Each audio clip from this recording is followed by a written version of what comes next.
Nvidia's earnings were a blowout, everything the bulls wanted. Yet the first reactions of the markets and in Nvidia's price has been surprisingly muted. Let's do a post-mortem of these earnings reactions and see what's really going on. Good morning, Patrick here, and welcome to the macro outlook for today. Every day, our goal is the same: to spot some trends early, make better decisions, and stay in line with risk. I'm here Monday through Thursday at 9:30 a.m. Eastern. So let's dive into this. First off, let's just note here that in spite of that solid earnings beat, and it was a decisive earnings beat, the S&P 500 is down 8 S&P points. When we actually look at Nvidia, it is actually already now down over 1%. Now, this was really interesting because the first reaction was a gap higher in the stock, and we now are finding ourselves actually down. Now, this is interesting.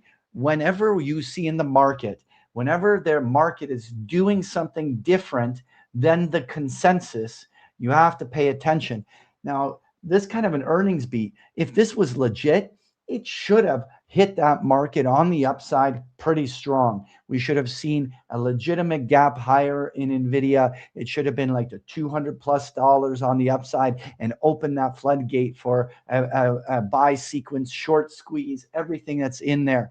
Now, obviously, we're only a few minutes into the market open, and I don't want to pretend like I know for sure what's going to happen, but I will tell you this. If Nvidia has a big red candle down day today, that ain't good, because when there's great news and the market sells into great news, then that means that the buying has been exhausted, and that only supports the bear case. Now, let's take a. We'll obviously have a time to analyze it between tomorrow and Monday's session, but this is 100% the thing for you to watch. The second thing I want everyone to keep a close eye on is the absolute parabolic rise of the Kospi. This is critical because the Kospi has been the centerpiece of the AI bubble continuation. Obviously, software stocks in the US and the SaaS story has been just absolutely murdered. And all that money was transferred into semiconductors in the US, which is the SMH rallying, and some of these international AI plays.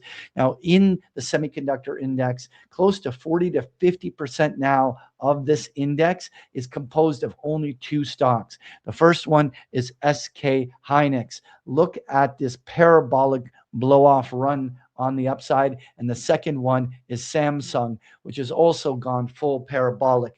This is full on bubble price action. What I'm going to be watching very, very closely is whether or not, if Nvidia did reverse, and it's not, I know that it's going to reverse for sure, but if it does reverse, if it lines up with these having a blow off top along the highs, then this could actually be a transition moment in the markets. Now, we're only building a hypothesis that we're testing here, not a forecast. So these are the things that we're going to be definitely trying to put the puzzle pieces together for the next couple of days. So what else is there that's important to know? Well, look, the S&P 500 did get above its 50 days day moving average. But like I was saying, we really need to see those Mag 7s participating on the upside in order for the S&P to have any chance. There was a great little analysis given about the dispersion of returns. Just looking at a tweet from Bespoke Capital, and it was basically showing the dispersion that while the S&P is virtually flat on the year, right? Flat on the year. We're basically trading at the same level we started the year at. There are 124 stocks out of the 500 stocks in the S&P 500 that have moved either greater than 20% on the upside or greater than 20% to the downside. The dispersion is insane. In fact, the amount of stocks that have stayed within a 5% band for the year is just 100 of them. Just 20% of the stocks in that S&P 500 are within a reflection of this price action that you're seeing on the S&P chart. So this is a bizarre market where the S&P is not telling you the story of what's actually happening under the hood and how the market is actually behaving. And so one of the things that I'm going to continue to watch as well is whether or not the breadth of the market finally breaks here. Now, look, the breadth of the market has been actually surprisingly strong. Kudos to the bulls. It's been the sector rotation story. And those of you that have positioned yourself to benefit from the sector rotation, which is being long mining and metals, being long the consumer staple names, being long energy, all of these things have actually been phenomenal performers this year and have created some extraordinary gains. And so this has been a stock picker's market. But if the breadth deteriorates, it would be the first blow to this index, which is the S&P 500 equal weight index, where the real bull market has been all year. So what's happening is that they take the S&P 500 and equally give the same weighting to all 500 components. You can see the breadth has been good and the market has been rallying. What we continue to see and where the problem has been is the fact that the Mag 7s have been so weak. And you can see we're down 1% right now on the Mag 7s in the post NVIDIA earnings period. And again, well below the 50-day moving average and breaking down. This dispersion has been the problem for the S&P 500. So while all of the S&P 500 investors can hold hands and sing kumbaya that you're 1% away from the highs and everything is okay, under the hood, there's a lot of things that are troublesome in this.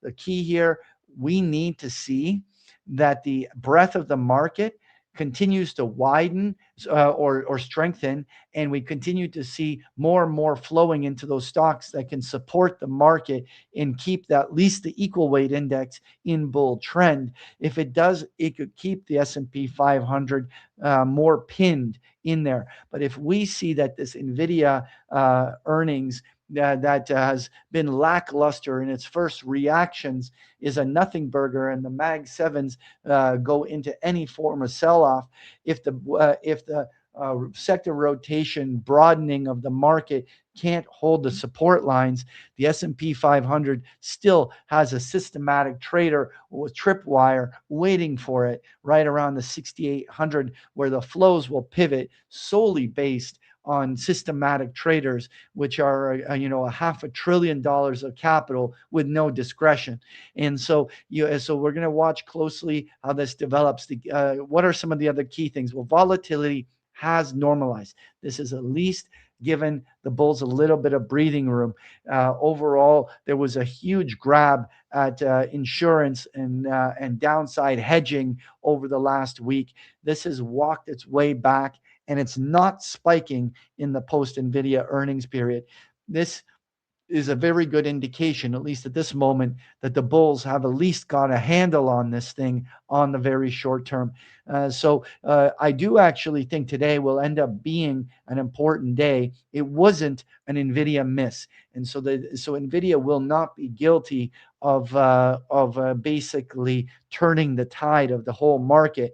But if the market can't rally on very positive news, it is going to demonstrate the very nature of this heaviness of the market, where the dispersion will continue, the overall index will remain pinned with a tripwire that is continuously sitting below it, just to haunt traders for the risk that there could eventually be a breakdown here. So this is where we are in this post period, and we're going to keep watching, and we'll keep all of you updated. All right, this is where I'm going to end the public portion of this. And here I'm going to head over with my big picture trading members, where we're going to be taking a deeper dive into what we should do with our S&P 500 hedges that we have on. We have some different structural long-term positions on a number of stocks we're going to be discussing, and we're going to be looking at some of the key opportunities of where we can position on some of these bigger bull trends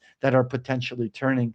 We're going to be talking about this analysis and where we turn these into actual trades during that live Where's the Trade. If you'd like access, you can start a 14-day free trial. The link is in the chat, or you can go directly to the bigpicturetrain.com website and click on the 14-day free trial button. Once you're in, just click on that big orange button that says join now for beside the Where's the Trade, and we'll see you in there. Otherwise, those of you just watching the YouTube, thanks for joining me. We'll see you on Monday here at 9:30 as we do these every week, Monday through Thursday. Thanks, everyone, and have a great day.